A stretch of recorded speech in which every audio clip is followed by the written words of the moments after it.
Latvia shut down the independent Russian television channel TV Rain, one of the few anti-Putin voices reaching Russians. Journalists from TV Rain were exiled from Russia in early March, a couple of days after the war with Ukraine began. Less than 5 months after setting shop in Latvia, their license was revoked. The channel was accused of supporting the Russian army in Ukraine, an anchor expressing hopes that the channel had helped Russian soldiers by covering their stories about the lack of supplies. The anchor was promptly fired and the channel apologised, saying the remarks were taken out of context. Latvia's media watchdog said it was convinced that the management of TV Rain did not understand the nature and gravity of each individual infringement. But was it the right decision? Will it only solidify Putin's grip on power? What is the correct way of covering the war? Okay, so let's get to it. Is there a correct way, a right way of covering a war? Is there only one way to do so? As always, we begin with this quick fire round of 30 seconds each and pick up the debate right after. So, Iryna, Matviyishyn, please take the lead. Your 30 seconds are on. Good evening. Thanks for having me. My opinion is that it was the right decision because Russian media, Dost, has become a Latvian media according to the Latvian law, and they were not abiding to the legislation, even though the discussions were ongoing since summer. And in September, the media also promised to be translated into Latvian. And another issue is the national security. So if we speak about the freedom of expression, it's not only about freedom of expression. That was the explanation of why shutting it down. We will put a stop right here and continue in a second. Maxim Katz, your 30 seconds. I'm sure there is a right way to cover a war. You have to tell the truth and be honest. If you're telling the truth and you are honest, then you are covering the war in the right way. I'm doing it. I have a lot of viewers, maybe because of that. And I think this is the right way. Well, in the era of post-truth, some will debate what qualifies as truth to begin with or at the end of it. Dan Perry, last but not least, 30 seconds are on. The way to cover a war, like really the way to cover any story, is to tell the truth as best you can, the best obtainable version of the truth, and to try to be fair. In the case of the Ukraine war, I think we have a very extreme case of clashing narratives, and that requires both the reporting of the facts and a connecting of the dots, and I think that's the main thing. Even if one side is flagrantly the aggressor, you can still connect the dots and make that clear while retaining fairness, I think. Yeah, there's something so soothing about pursuing more and more data, accumulating more data, but at the end of the day, the job of a journalist, some would suggest, is the context you provide. And please feel free to engage in a conversation from this point onwards. The channel's editor-in-chief, TV Rain that is, denied that the channel was ever involved in aiding the Russian army or taking a stand here, saying that the only role or job or mission they saw was to deliver information. For example, over the recruitment of soldiers to the army. Where's the line? And this is my question to you. Where's the line between informing and taking a stand, Maxim? Well, I think in current media conditions, any information is taking a stand if you're talking in Russian. Because in Russia, any honest and true information about the war is unlawful. You are prosecuted. I have a criminal case against me in Russia for reporting about Bucha, about events in Bucha. So this line is not exist in this war. If you provide true information about the events, you already taking a stand. And this is exactly what TV Rain doing all these years, even before the war started. We know TV Rain for many years ago, 2010 I think they started. They always took a stand. They never were neutral. They always were a positional channel. The government, since Putin came back to power, always tried to close them in Russia. They was took out from cable channels in Russia, I think 2013 or something. But they still continue their job. I'm sure they will continue their job even after they was taken of the Latvian. Maybe more so even. Yeah, so I don't think it will affect them, but I'm sure they are taking a stand, definitely. Look, I have to say, There's an Anglo-American school that says everything is about facts, but I think a more realistic view is that the selection of the facts and the presentation of the facts itself always contains an element of subjectivity. You're limited to 1,000 words. You can't include the entire history of Ukraine and Russia in that amount of words. So, look, in this case, I have to say you have to weigh different goals and different imperatives, and you have to choose the least bad path. I'm sure they indeed broke some rules of Latvia. There must be some truth to some of that. However, the bigger picture, the picture that I think should have been paramount, is that one of the biggest problems in ending this war is the state of public opinion in Russia. Right. Public opinion in Russia is not informed because the media in Russia is not real media, it's pure propaganda. And stations like this one play a very important role in trying to balance that even a little bit, and to quibble with them about what might have been a little bit of an effort to present some balance to their own audience back in Russia, to gain credibility, when we know that the bigger picture is that they're not in favor of the war or of Putin, may have been unwise. It's the British say, penny wise and pound foolish. And Iryna, in this respect, why should information access for Russians be any concern from Latvia's standpoint? Again, citing national security and public order legal ground for shutting down the station, as you've mentioned before. Well, coming from Ukraine, I can say that Ukrainian information space has been intoxicated with Russian propaganda for years, and for the reason that it was not scrutinized by the security services, we've got the situation where Russia could use certain groups of society to present it as a separatist movement and to take benefit of certain cultural or language differences and use it in its advantage. And that's exactly the concern in other post-Soviet countries. And that's exactly why freedom of expression should have restrictions if it has any threats to national security. Can I ask the question here? I'm not surprised. Please. Let me finish, please. So I'm not surprised that Latvia is imposing these rules, and it has a right to do so. And it's not been a new issue. It's been present since 2014, when there was an obvious threat to these countries, and when there was a literal example of Ukraine. But wouldn't you agree that the bigger picture is that this particular station, at the end of the day, is not Russian propaganda? No, I'm not saying it's Russian propaganda, but just from the legal point of view, they should have abided to the legislation of Latvia. And there was a debate from summer that they should have translated their broadcast to Latvian, yes. As well.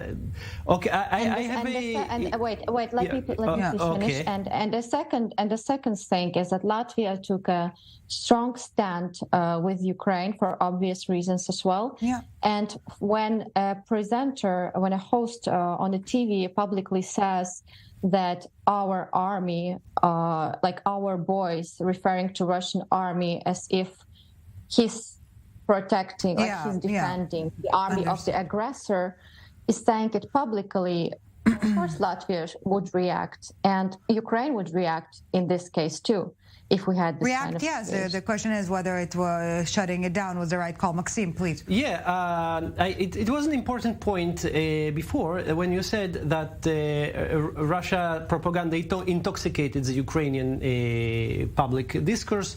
I can agree to that. It was also the intoxicated Russian public discourse too. However, you said that Russia used this for its advantage when the war started. In my opinion, it was absolutely no effect to that. The cities that Russia attacked in the start of this war, Kharkov and Nikolaev, it's generally Russian-speaking cities, and nobody supported Russia in these cities. People took a stand. They wanted to go to Ukrainian army to defend themselves, And nobody listened to the Russian propaganda in this case when the moment came. So why this discourse is continuing that we should that Russia propaganda can affect people that they will support Russia in the war? It's just not happening. And also there's this yes. And also just to add to what Maxim just stressed, it's an existing talking point in Russian propaganda, so to speak, that the West is not maintaining true freedom of speech. So to an extent, this notion that we've seen today can only underline or even solidify Putin's stance on that. Well, when we speak about Russian propaganda, we probably mean a bit two different things. So I have to clarify that I was referring to the beginning of the war, which didn't start in February, but started in 2014 when Russia annexed Crimea and parts of Donbass. And Russian propaganda after that was not that vivid and was not that obvious. It was subtle, and it was penetrated even in Ukrainian media who presented themselves as Ukrainian. It was much more sophisticated than maybe it was in Russia too. You know, I'll say something unpopular. I'm saying, I think we have to be careful what we call propaganda. There is a point where it's clearly propaganda. Right now, the Russian TV stations are obviously nothing more than blatant propaganda.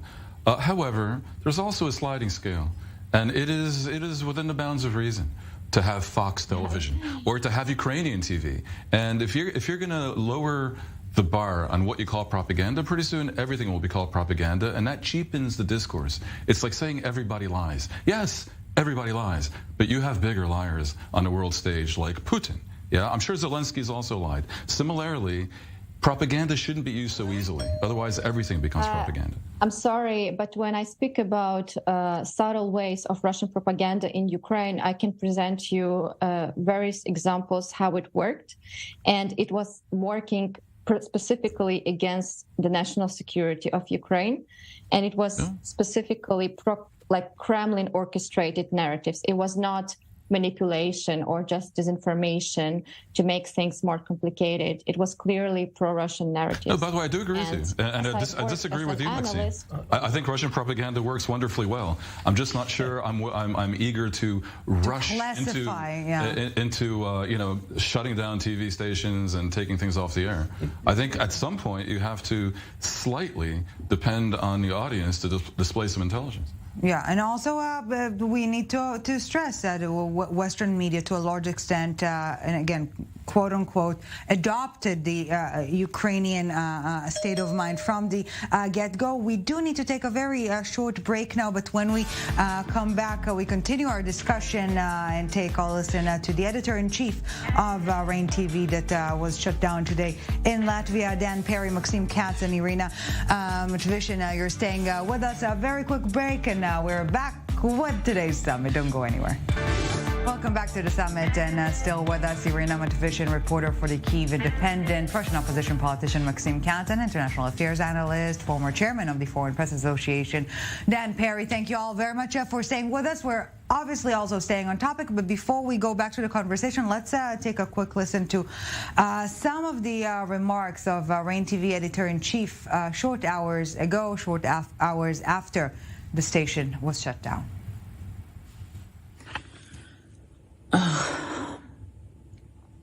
I can't go on like this.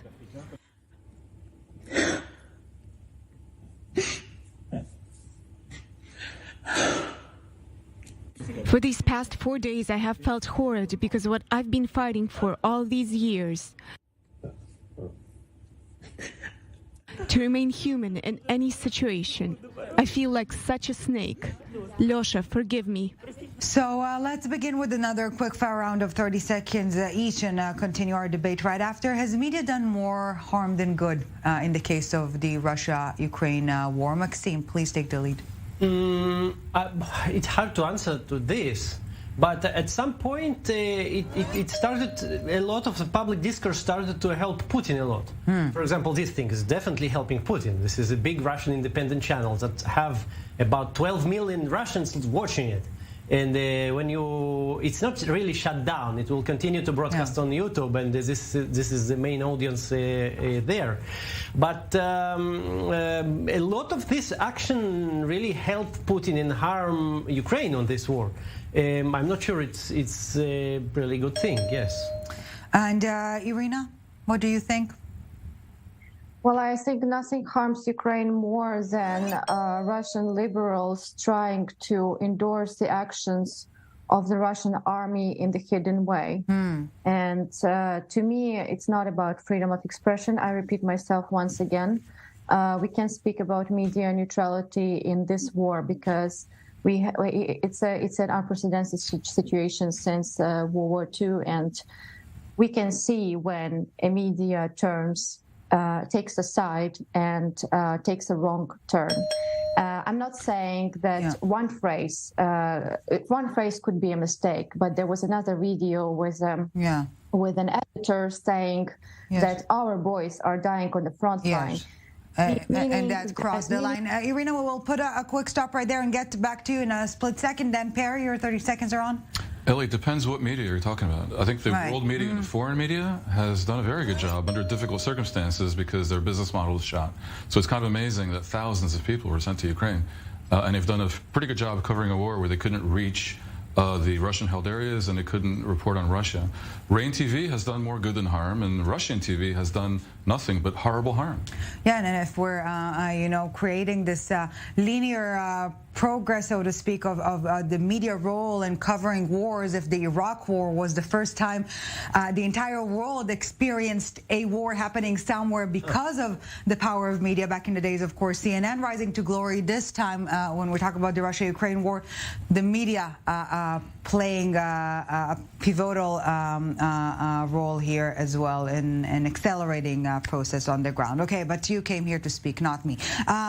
So when is it acceptable, and please feel free to interact, for the media to take a side? Where do we draw the line between reporting and taking a stand, so to speak? In my opinion, here, if you are Russian media, you have to take a side, because the